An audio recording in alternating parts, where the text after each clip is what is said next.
Hi dancers, Rachel Fine here, registered dietitian nutritionist.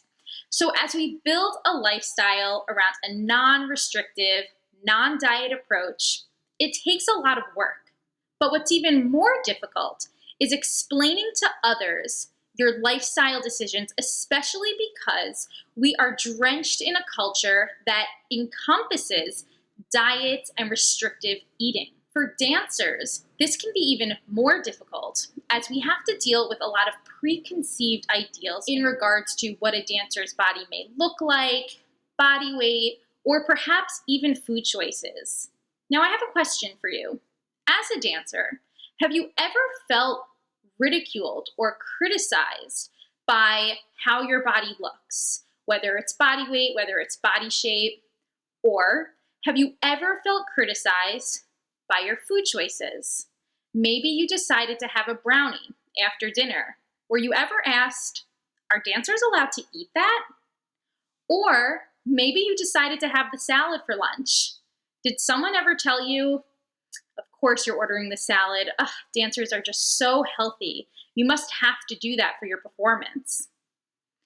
Comments like these can be pretty tough to navigate, especially because learning to live a rule-free lifestyle around food choices is hard enough. So I want to help you better navigate these instances so that you can feel confident around your lifestyle choices, no matter what comments or what questions you might receive from the critics. Just a disclaimer, this video is meant for those trying to follow a diet-free, non-restrictive lifestyle around food.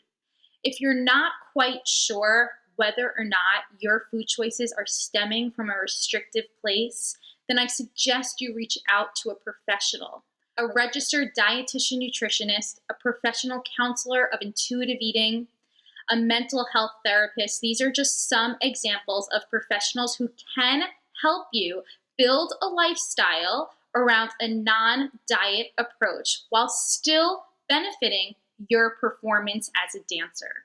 So please reach out if you're unsure whether or not your food choices are stemming from a restrictive place. So how can we talk to others about our non-diet lifestyle? Well, the first thing is you want to decide if it's worth the energy and if it's an appropriate time.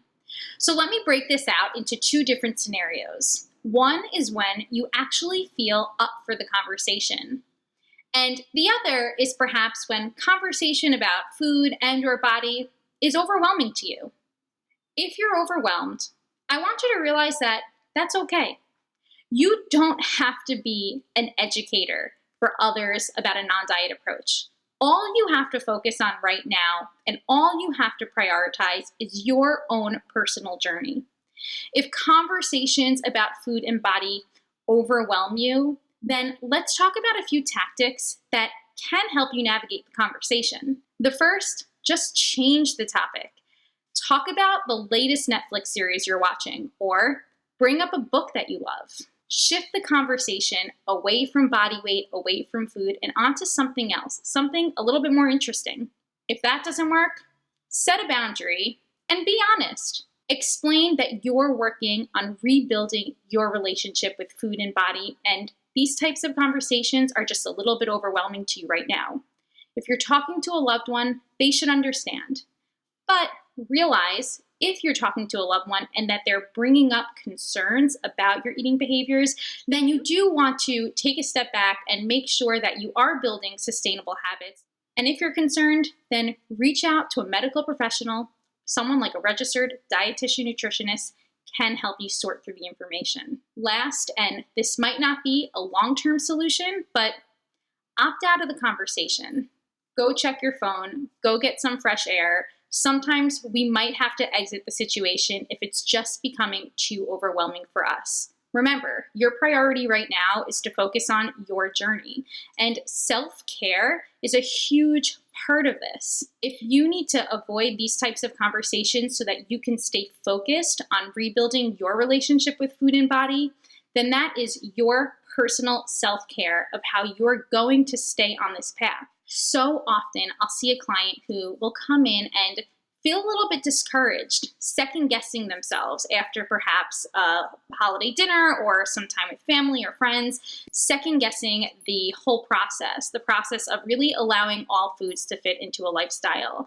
And I want you to realize that this journey is all meant to build your confidence and build your autonomy. And eventually you will feel confident to take part in these conversations. But if that's not the case right now, don't beat yourself up. Just remember, you're doing what's best for your journey.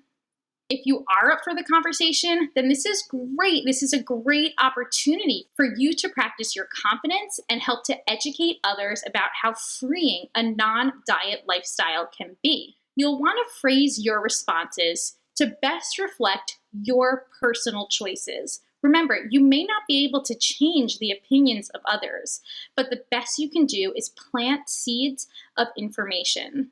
Education is our best tool for navigating these tough scenarios. And when the time permits, when the situation is appropriate, then you can utilize education to help raise awareness about why you're making the food choices that you're making.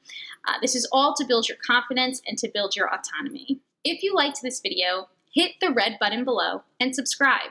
Also, I have a bunch of resources from online courses to free downloadable guides that can help you further build a healthier relationship with food and body. Check it out on my site. I'll link it below.